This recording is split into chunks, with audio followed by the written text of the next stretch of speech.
everyone, and welcome to Heart and Hand, the Rangers podcast. My name is David Edgar. I am your host as always, and I'm joined this week by two at alternative scales of the Rangers age support group. First of all, young and full of beans, it's David Marshall.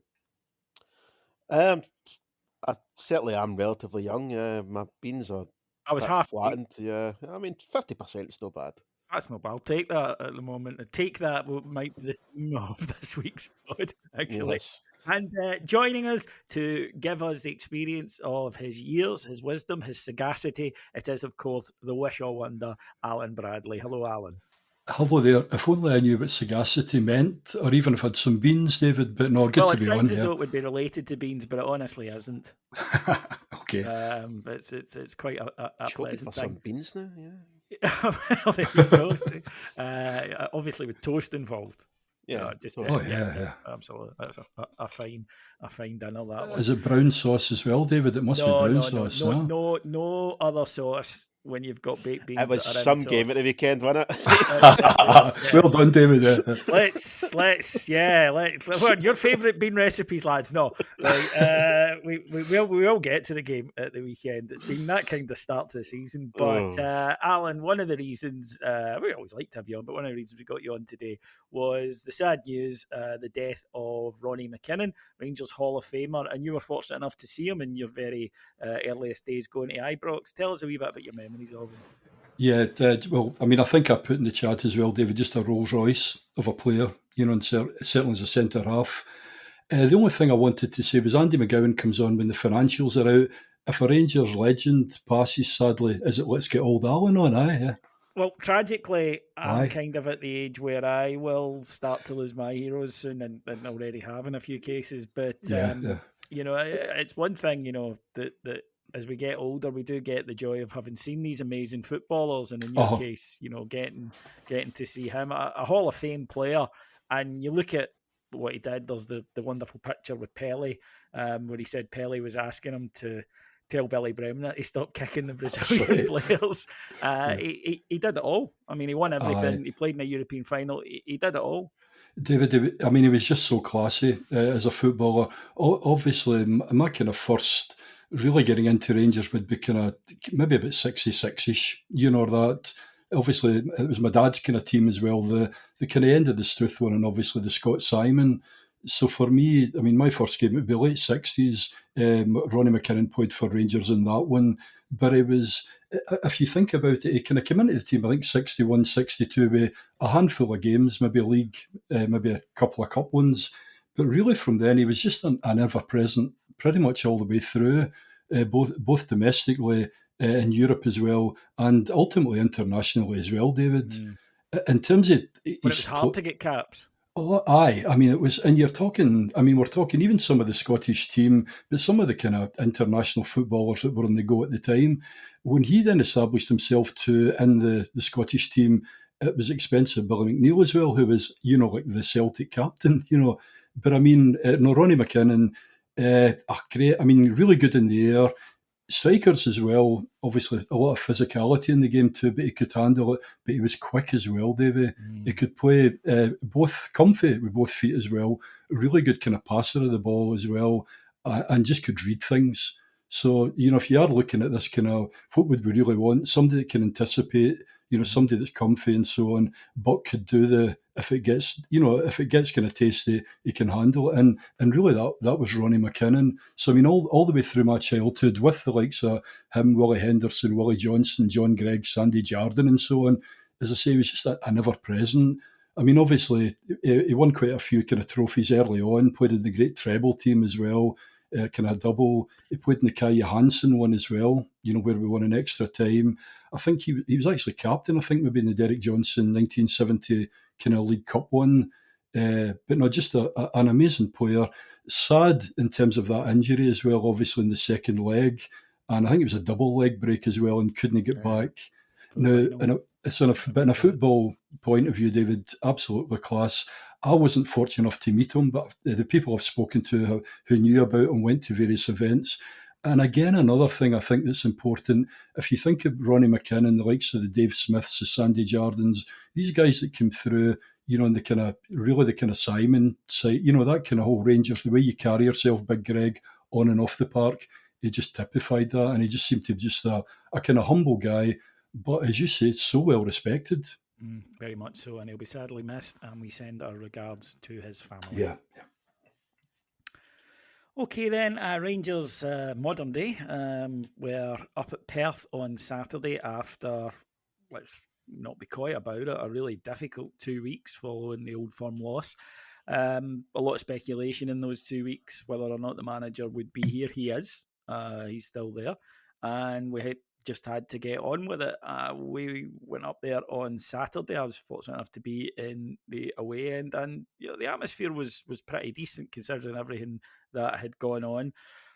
Dave, it's one of these matches where you're not going to get much credit for it, and it's understandable because for me, all it could be was a step in the right direction, and on its own, it doesn't really mean anything. I didn't think that the team were just going to go out and blow them away and be brilliant. It doesn't work like that very often in football.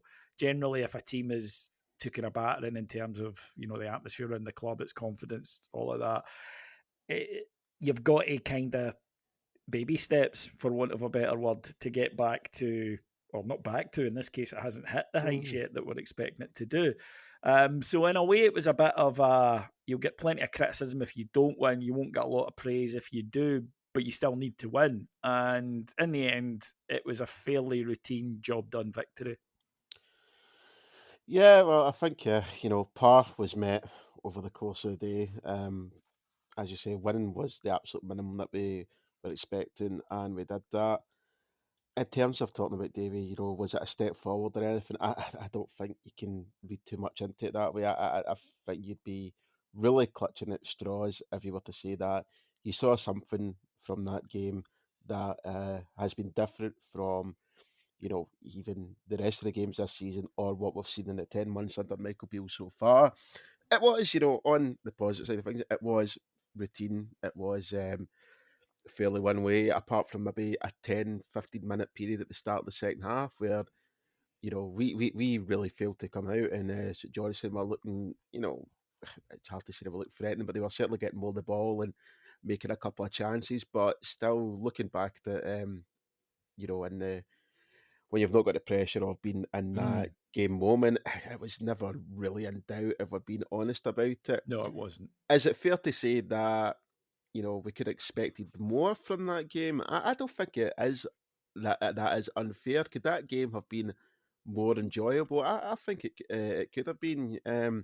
Like yourself, I didn't expect us to blow them away, but they are a god awful team. They are a very, very poor side, St Johnstone. I think that this might be their year to go down because there's nothing there.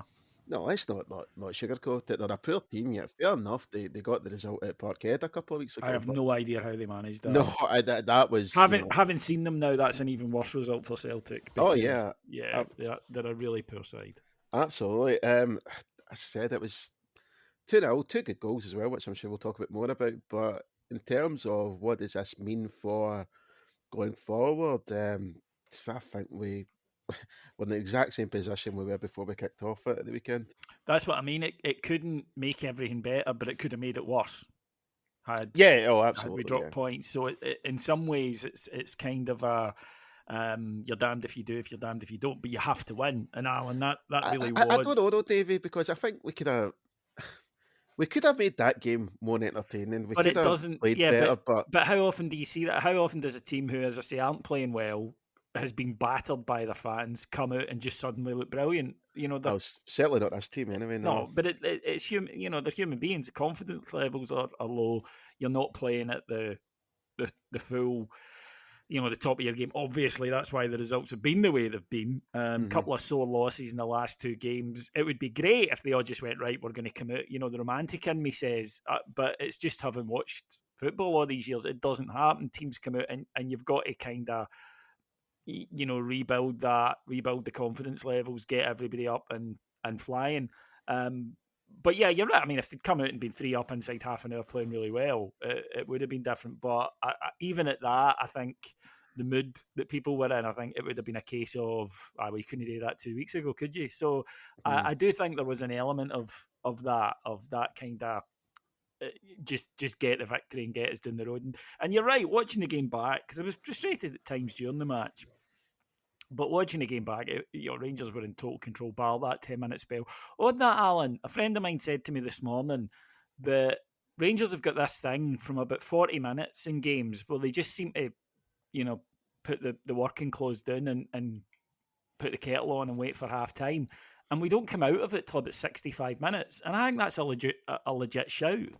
Yeah, I think so. I mean, we just we almost go into a kind of, I don't know, autopilot kind of sleep. Holding pattern. It's like, right, it's nearly half time. It's like a kind of sleep mode. I mean, to start off with, there was a couple of passages of play, which there was the odd kind of, that looks pretty promising. And obviously, the kind of first goal. But as you say, rather than going, right, here we go, let's really up it again, it just becomes, all right, let's start playing it about. And we've seen it so many times. And I don't know, it's just kind of frustrating. I think overall, in terms of the game, just like David was saying, to be honest with me, all I was thinking, David, was get the 3 points. This, I didn't really see us doing much. And even if we had have went there and blown them away 4-0, 5-0, I would probably still went, hey, the way we've been going, I'm not really going to read too much into it. So at the end of it, it was just a case of, we don't have a repeat of the past couple of weeks where it's we've drawn or we've lost and here we go.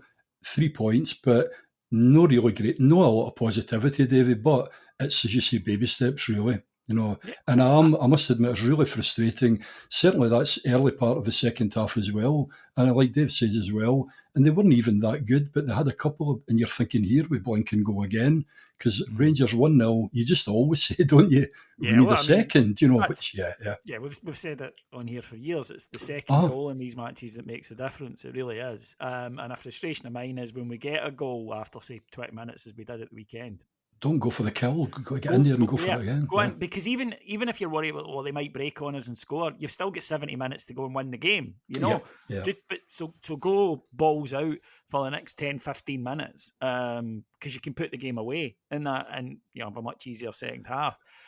Dave, I will come to the positives before anyone thinks that we're just going to sit here and moan. There were positives in the match. I've been accused of being Panglossian before, but I'll stick with that. But it never rains, but it pours. Of course, Danilo, who looked sharp, got a goal and is injured in the process of getting the goal. This is something I wanted to ask you about. Right, I don't think, incidentally, that the boy tried to do him or anything like that. Right. I know a few people have kind of said to me since then, but I really don't believe it. I think he is going for the ball, but he's got no chance of getting the ball.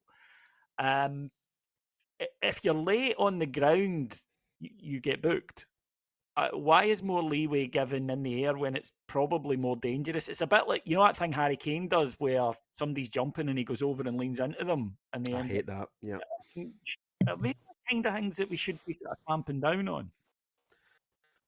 Yeah, I don't disagree with that. I mean, if you're late with contact in the air, it should be no different from if you're late in the ground. Certainly, from my understanding, there's no differentiation in the rules whether you're late in the air or late in the ground. I'm like you. I don't think I don't think he had any intent or any malice behind what happened. At the same time, though, if it was a situation on the ground, regardless if there was malice or not, you need to have that awareness about you, about what you're doing, and if your actions are going to endanger your opponent. His did there. Should it have been a booking? Probably. It's an easy one for the referee to. Yeah, they're both hot.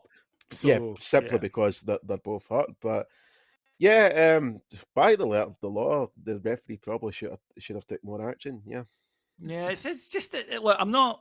Believe it or not, because I know I'm quite wont to do this, but I'm not having a go at the referee on this one. No referee gives it, and it's just an oddity to me that you can be late on the ground, you'll get booked, but you can be late in the air and they go, oh, well, it's an honest challenge for the ball. Well, so is a lot of the time on the ground. You just mistime it, but you still end up getting booked for it. But on that, Dave, Danilo, frustrating, hopefully back soon, but he has looked pretty sharp in the games that we're playing. He just looks like a goal scorer. He just looks as though somebody that knows where the goal is, and that's a pretty good skill to have. why have we not been starting the guy? The manager sort of alluded, didn't really go into detail, but he sort of alluded to, he'd stuff in his personal life. Yeah. But, he just, to me, he just looks quality. I think he's the best forward that we've signed this season. I think he's the one that's got the most goal-scoring instinct about him. He's going to be a massive loss to us. It was, it was very much Rangers 2023 to see him getting a start, getting his goal, and then literally his face get caved in. I hope that we've got the doctor's special coffee brew on the go, because I think we need that guy in there. I think we're a much lesser team without him, and we see that as soon as he went off, we just looked so blunt without him. I thought him and Roof. Sorry, David. I thought him and Roof were kind of working well. The movement and all that, really a handful. Players. That's the difference. They're two clever players. Their movement, when you're playing packed defences, they are guys who can find space when there isn't a lot of space to be found, and the difference that makes is enormous. You're absolutely right about him and Roof. Now, I mentioned there sort of the negatives. As I say, there was that period where we switched off, which annoys me. There was at times the lack of tempo, which seems to be a weekly moan on here. They just don't play quick enough. But Alan, there were some positives in it. I think firstly, Tom Lawrence's return, Kemar Roof, 90 minutes. Both of them getting 90 minutes. Lawrence shows his quality with a pass for the second goal. And actually, the first half, I didn't think he was involved in it. And that's understandable. He's been out a long time. He's physically fit, but match fitness is a completely different thing. Match sharpness is a different thing. But in the second half, just as he got to grips with it, he was getting into it. And I think his rhythm and everything, David. That's it. Rhythm's a word. But that pass, first time pass, perfectly weighted, was just exceptional. Yeah, it was like I said, don't look up, and as you say, just the timing of it as well. Ultimately, to just he didn't really need to break stride, didn't he? No, he didn't. How often do we pass slightly behind a player and he's got to check back? Instead, he could just run on it and pick his spot. Yeah, so no, I'm like you. I thought it was a real positive, and it is understandable, isn't it? It's going to take him a bit of time, and we saw before he was injured the quality that the guy had. So if we can start using him, I know he kind of gets much maligned because of some of the problems in the past and so on. I actually thought the balance again with Davis and Goldson, I quite like that kind of left and right. Again, I take the points, and Johnson were kind of sitting in and so on, but I thought, to be honest with you, we looked relatively comfy, on that side too. Yeah, I must admit, I thought Davis played well, and I think you do see the difference. We had two left-footed players there, or two naturally people who play on that side, and it does make a big difference. I thought Davis was pretty composed. Yeah, as you say, it's not the most challenging defending, but it's about different players for different games, Dave, isn't it? It's about there will be times where you need to use a Ben Davis because you're going to have a lot of the ball, and maybe the defending that you need to do is more about reading the game, and then maybe a John Souttar for more of a kind of siege defending. I think Souttar has made a couple of errors. I don't think he's been terrible. He's made a couple of errors that have led to goals, and of course that's going to my theory on it, and this might well be me being glass half full, is that statistically that can't keep up. Every time he makes a mistake, it goes to a goal. That doesn't happen. It's a bit of an anomaly. But I mentioned this before. Davis is there. Obviously, we would have let him go had someone come in with an acceptable offer in the summer. I think that's clear. I don't think anyone pretending otherwise. But he is still there. We are still paying him. You need to try and get something out of him. Well, he's a Rangers player. He's here to play for us. We weren't able to get rid of him, and I imagine if we did, we'd have brought somebody in. So we need to use him at times where he's going to be of use to us. I thought he was fine at the weekend. As you guys have mentioned, I mean, he really should have been fine. We were up against very little. Interesting stat I heard for the weekend that we've not lost a game under when Goldson and Davis has started. I hadn't realised that.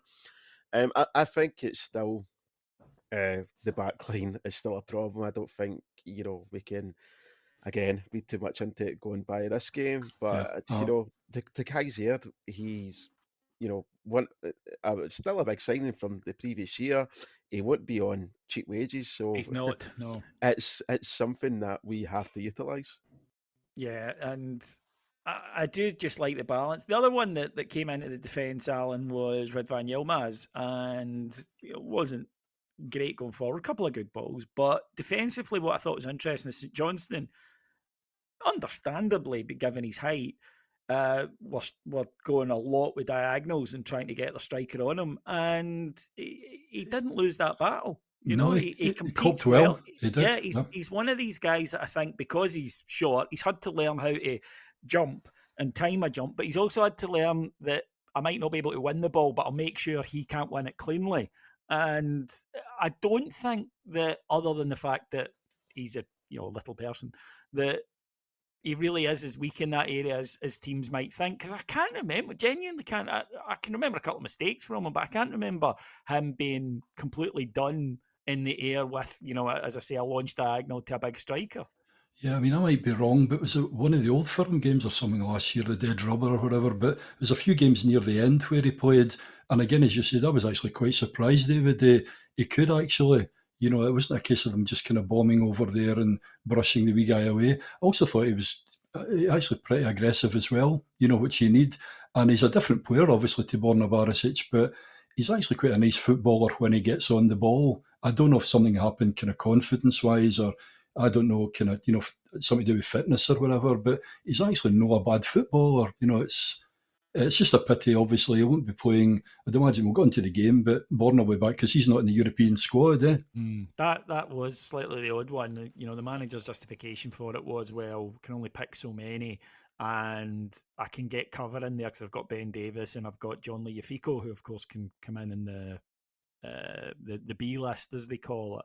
So that was, and Sterling can play there, but Sterling can also play right back, so that's why he got the nod ahead of him. The other big positive for me, Davey, was Matondo in itself, that bringing him on, the pace and how composed he was. I thought it was cracking, yeah. Confidence is, you can see it when it's there, and you can see it when it isn't, because he's just a different player this year.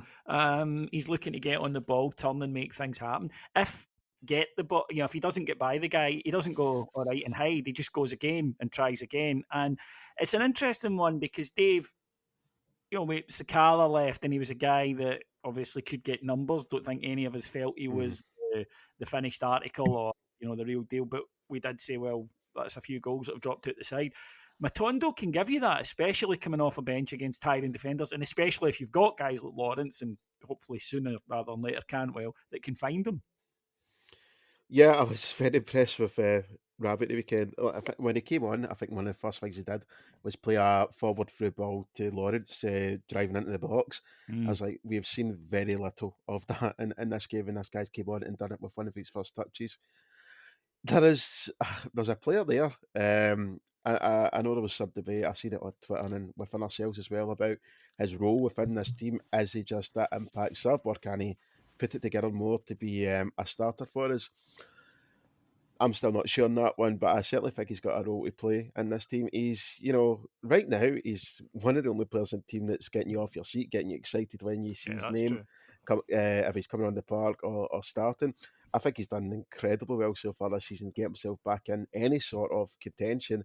I mean, even, a month and a half ago, could you imagine we'd be sitting here talking about Rabbi Matondo like this? It'd be ridiculous. You'd get laughed off the show.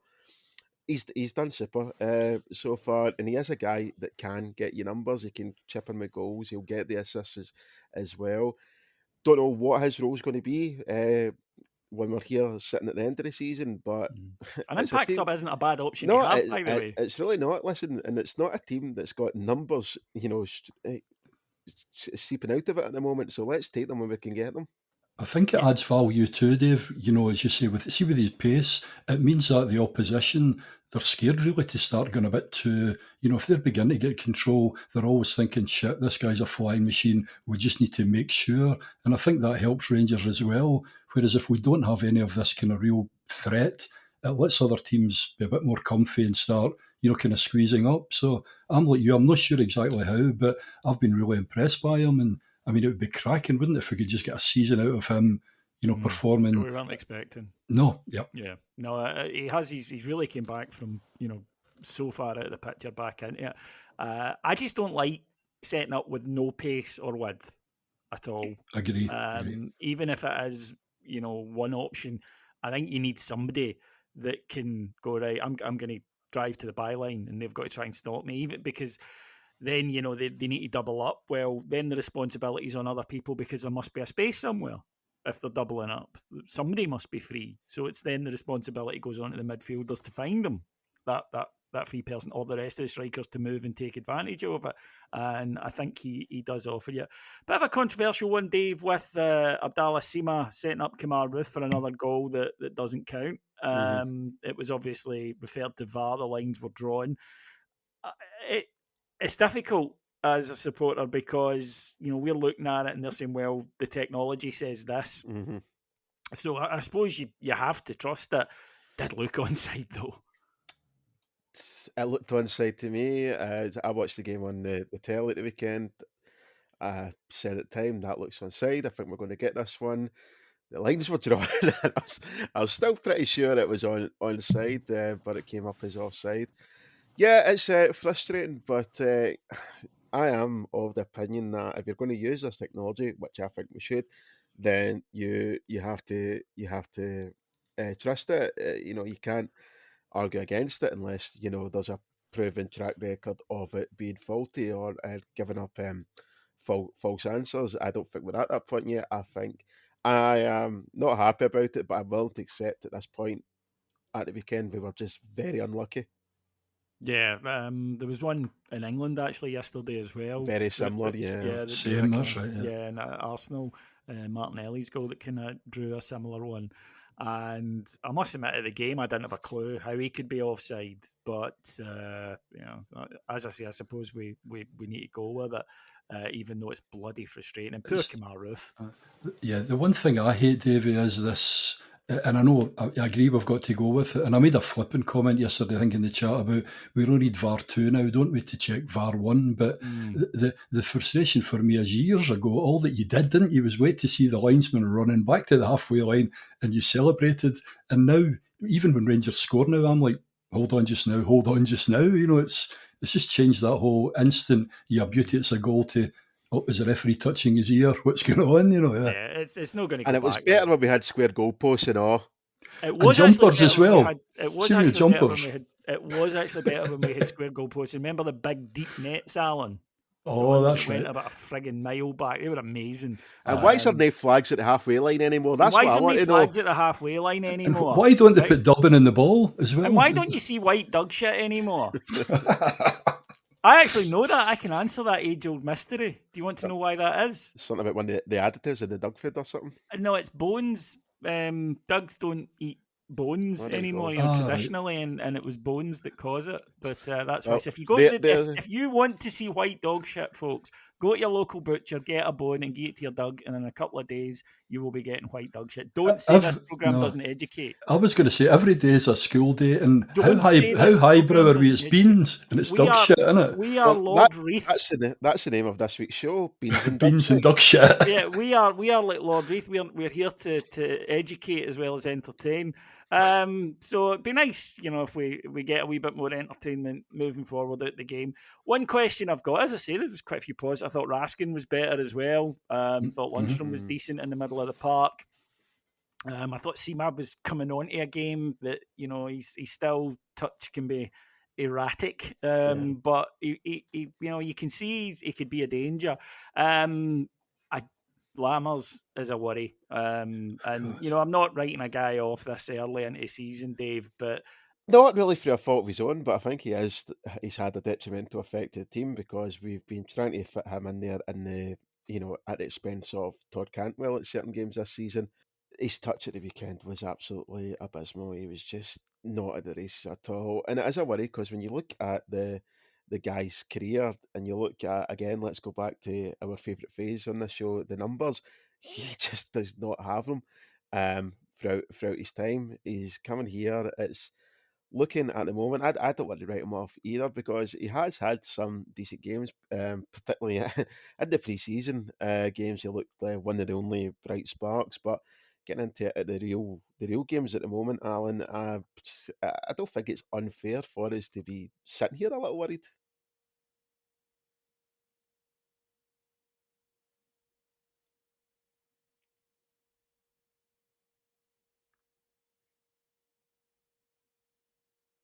Alan. Yeah, and I was the same as you. I mean, I think confidence too. David talked about Robbie Matondo and how, the benefit, the danger now is with Lammers, I think it's going. But in those first couple of friendlies, I was saying, out of the players, he was most impressive, quick feet, a bit of movement and so on. I was expecting a lot. And as you say, it just seems to have kind of gone down at the moment. So it's a difficult one, Dave, yeah. I think what worries me is I still don't know what type of player he is. Like, I don't know what his best position is. Yeah. We seem to have got a handful of players, don't we, potentially vying for, I don't know, and Michael Beale set up one or two positions, but he's certainly not an out-and-out striker, isn't he? I don't know, it's a difficult one with him, yeah. Well, it is this thing, we spent all this money in these and we need to fit him in somewhere. Yeah, and it's we're getting to the point now as well. This is not early stages. We should be starting to hit the ground running at a certain point. I mean, we're nearly into October. The way we're playing is the way we play, and it's getting that way for the players. The way they play is just the way they play. So I don't think it's unfair. It's unfair to write him off, but I don't think it's unfair to be worried about the guy. I think we need to go old school. I know it's do we fit him in, but I think we need to get to, listen, this is pretty much the 11 or certainly 10 that we're going to be using. And I'm sorry, if you've not been up to it at the moment, you'll be sitting there on the bench, you'll have to do some in training. If you get a chance, take it. But I think, to be honest with you, we need to try and settle with the majority of a kind of regular team playing in a regular pattern. And if these people can eventually recover and come back or whatever, fair enough, but we can't just keep on. I think let's bring two or three of them in. Let's see if they can. Let's change it. I don't know. No, well, our tactics bod Alan says that to him he looks like an enganche. Adam. Oh, that's right. Yeah. And he swears this is a common term. Apparently Maradona was one. And I mean, I think I know my Ponzi football terms, trequarista and all that kind of stuff, right? But this was a new one on me. But yeah, he's an enganche. I've ordered it for my takeaway. When I finish, David, I've ordered an enganche. Yeah. I was going to spread it all over my dessert. But yeah, at the moment, I just can't quite see where you play him because, he doesn't have the pace to play wide, I don't think. So then you play him in behind a striker, okay, but we've got other players who are ahead, you would say, in that, Lawrence Cantwell spring to mind. And he needs to, as you say, Alan, he just needs to find a spot for him. And if he can't, then he needs to play other players ahead of him. That's the reality. We can't keep chopping and changing. Moving on then, Thursday night, we enter the Europa League, taking on Real Betis at Ibrox. And we go into this match with, I think, an expectation, to say the least, of getting out the group, Alan. Absolutely. And Thursday is Ibrox under the lights, for goodness sake. As you say, I think if you look at the group realistically, if we can hit any sort of decent form, then we should. Alan jinxes it. And again, even obviously Real Betis, probably kind of one of the stronger ones. But again, David, Thursday night at Ibrox, do you know what I mean? Yeah, I think they are favourites for the group. But there is, as you say, the home factor there. And Dave, Rangers, it's not just Seville, right, that raised the expectations. In the Europa League, we have competed every year we've been in it. It would be a massive step back if we didn't. Yeah, there are some good sides in there, but I still expect us to qualify from this group. Yeah, I would expect us to get out of the group too. I'll be honest, I don't want to say worried about Thursday, but even being at Ibrox, I think we're going into that one as second favourites. They're a good side.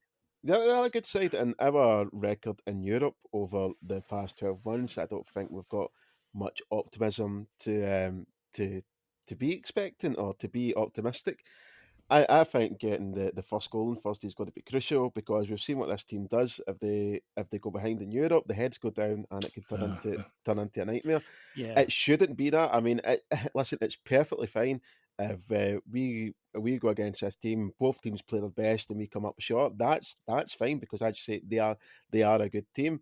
I think second in this group is very much achievable. I think third is an absolute bare minimum. To get that European football after Christmas. Fourth, something needs to go disastrously wrong. This is a really hard game to start, and now I'm expecting this team on Thursday to show us something and actually, give us some hope about this campaign.